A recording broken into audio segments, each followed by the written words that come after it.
Bem, continuando o estudo sobre os 4 seres viventes, eu vou estar falando nesse vídeo sobre o terceiro, que é aquele que tem rosto como de homem. E nós vamos entender a função desse terceiro ser vivente, o que ele representa, dentro da palavra de Deus. A palavra de Deus não dá todos os detalhes, que nós desejamos ter sobre esses seres viventes, mas aquilo que mostra, sim, já é o suficiente para entendermos que eles são guardiões do trono de Deus, eles estão ali apresentando a Ele um louvor em perfeição, adoração e um serviço de observação ininterrupta. Por quê? Porque quando tem aqui a descrição desses seres, eles estão cheios de olhos. E esses olhos significam que eles oferecem a Deus um serviço de observação ininterrupta.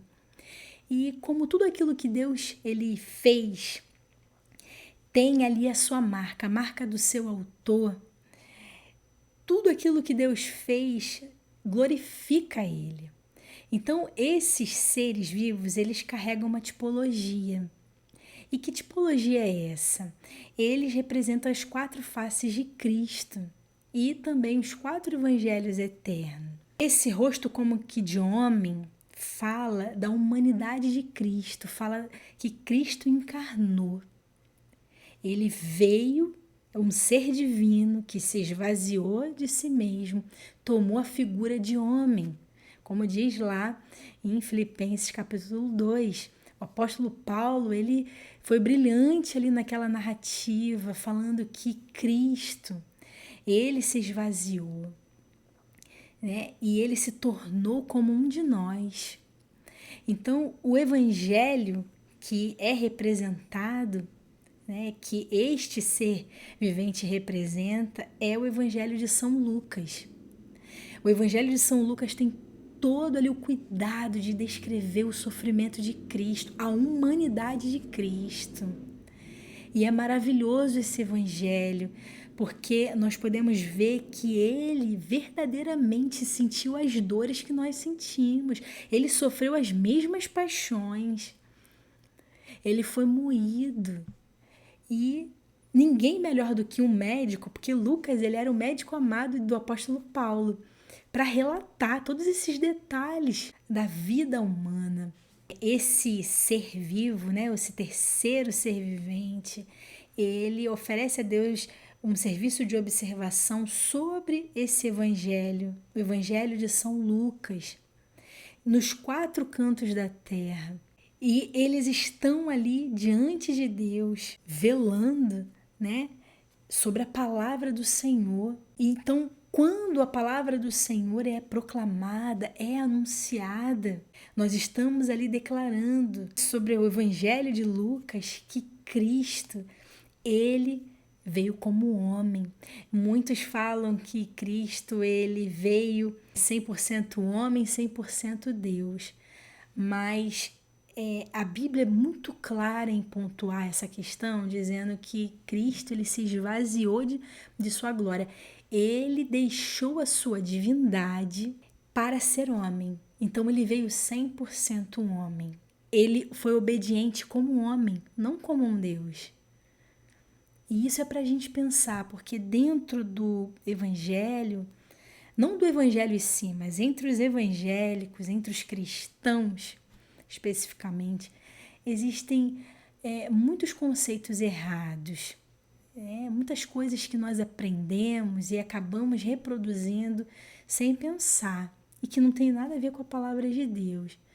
Então, Jesus ele veio 100% homem e ele foi obediente como homem, não como Deus. Porque muitos podem dizer assim, mas ele era Deus, então para ele tá tranquilo. Não. Ele sofreu ali e ele assumiu a culpa dos pecadores sendo homem. Ele morreu na cruz do Calvário sendo homem. Esse terceiro ser vivente, ele também está em Apocalipse capítulo 6, onde ali é descrito a abertura dos selos, dos 7 selos, especificamente no terceiro selo. ele conduz João nessa revelação. Ele fala: João, vem ver. E ele mostra um cavalo preto. Ele conduz João nesse entendimento do cavalo preto. E esse cavalo preto, ele vem trazendo muitas desigualdades sociais. Esse cavalo que manifesta um tempo de perturbações econômicas, sociais, levando à corrupção, à pobreza, à miséria. E isso pode ser um reflexo pós-guerra e também não. Questões políticas, todo tipo de desigualdade. Então João ele vê um cavaleiro montado sobre um cavalo preto. E esse cavaleiro ele começa a manifestar essas situações que relatei sobre a terra. Então, nós começamos a ver a humanidade sofrer, as pessoas sofrerem na carne, com fome, padecendo necessidades, vivendo os níveis mais desesperadores da alma. E nós vemos que esse ser vivo, ele começa a lhe trazer esse entendimento a João, porque João viu aquilo e naquele primeiro momento ele não entende as coisas que ele está vendo, porque são grandes demais.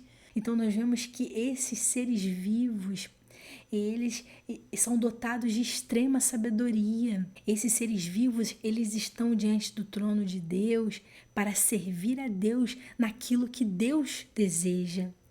E eles serviram a Deus conduzindo João nessa interpretação da profecia bíblica. E ainda falando sobre o Evangelho de Lucas, ele foi escrito em grego para os gregos, para revelar Jesus como um homem perfeito, mostrando que Cristo ele não pecou, que ele viveu uma vida santa, uma vida justa, uma vida de obediência, uma vida que agradou a Deus.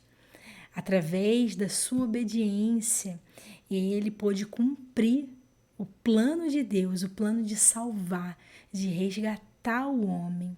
E ali, o escritor Lucas, ele diz aos gregos, olha, ele veio, o Filho de Deus, ele veio, esteve conosco, ele assumiu a nossa culpa e através dele nós temos a salvação, nós temos a vida eterna.